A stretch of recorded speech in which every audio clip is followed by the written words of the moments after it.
Hi guys, and welcome back to Asknikkip. I'm going to open it up. Oops, that's not my passcode. And I'm going to read the question. It says, "Hey Nikki, so there's this guy in my church youth group who I know is the person that I need to be with for the rest of my life. The problem is our youth leaders do not approve of us talking because of my past and a lot of mistakes I've made within our youth group. He is new to the faith and they feel like him liking me is going to steer him away from God. I would really love your input. Thanks in advance." Okay, so here's the thing. I don't know how old you are. You're using the word youth group, so I'm guesstimating you're in high school. I don't know if that's true though. I would say, my first opinion is I feel like that's really strong wording. Like, he's someone that I know I want to be with for the rest of my life. You know, I feel like you can't really know that until you date someone and you really develop a relationship with them and you really get to know what their morals are, who they are as a person, their character, like how they fight, how they deal with problems, what long conversation is like with them, all those kind of things. I think that you have to spend a lot more time around someone. Now, I don't know the amount of time you've spent with them. I don't know how old you are. I'm just making guesses. So hopefully I'm not like completely wrong. But my gut from that is I feel like maybe you're jumping ahead.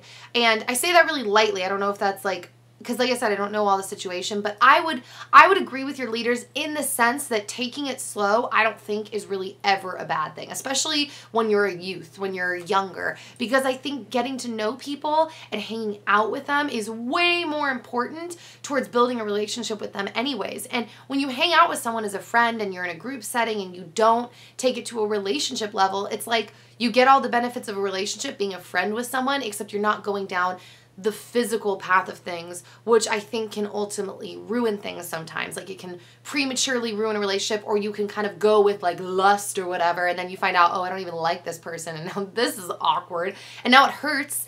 So I would agree with them in the sense that, like, I think just hanging out, like, that's fun. You know what I mean? Like, really, what's the line, I guess, between a friendship and a relationship? I don't know. I know there is a line and I'm kind of blabbering, and I want to hear everyone's thoughts in the comment section. But my thought or my advice towards that would be to take it slow.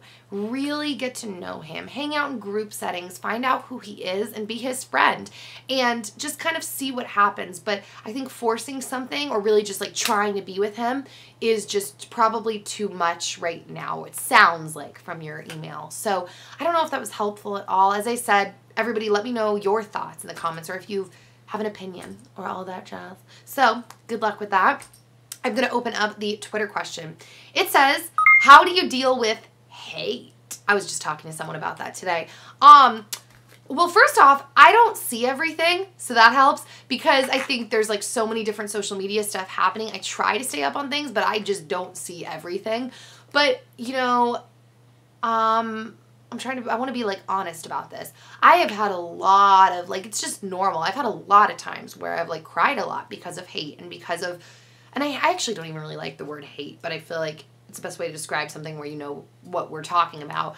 But I've cried a lot from really mean comments. Like, there are just some days where I'm like, dude, if one more person calls me a fugly whore, like, I'm just gonna scream. Or if one more person starts saying that I'm like, they start debating my religion or whatever. It's just like those days when you're having a down day and you're hearing that stuff, that's hard.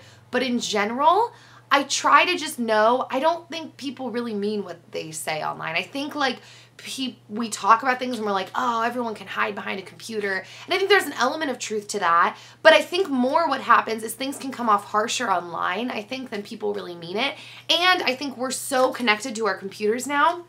People just like blurt stuff out via their hands and they don't even really mean it, or they don't even think about it for that much. And they're just kind of like, oh, that hairstyle looks really ugly on you and I liked you better with black hair, just so you know. And then they just kind of like leave and go about their life and they don't even really mean it that much. And so I think like that's how I deal with it. I try to remember, like, you know what? Everyone's allowed to have an opinion. It can be different than mine. They can think I'm fugly. That's fine. And it just, they probably don't even really mean it that much, or they mean it at a very small level. They're not thinking about me all day. And I would say if you, by the way, because I know that like hate and bullying and stuff doesn't just happen to people who are like doing what I'm doing. I know it happens to people on like a personal level too. And if you've dealt with any of that, try your best to just remember that they don't care about you that much. Like, that sounds kind of depressing, but nobody really cares about you as much as you think they care about you in your head. Like, we think everybody's thinking about us, and they're really not. So, yeah, that's how I kind of deal with it. So, send your messages to asknikkip@gmail.com or use the hashtag Asknikkip, and I will see you all over the internet. Bye, guys.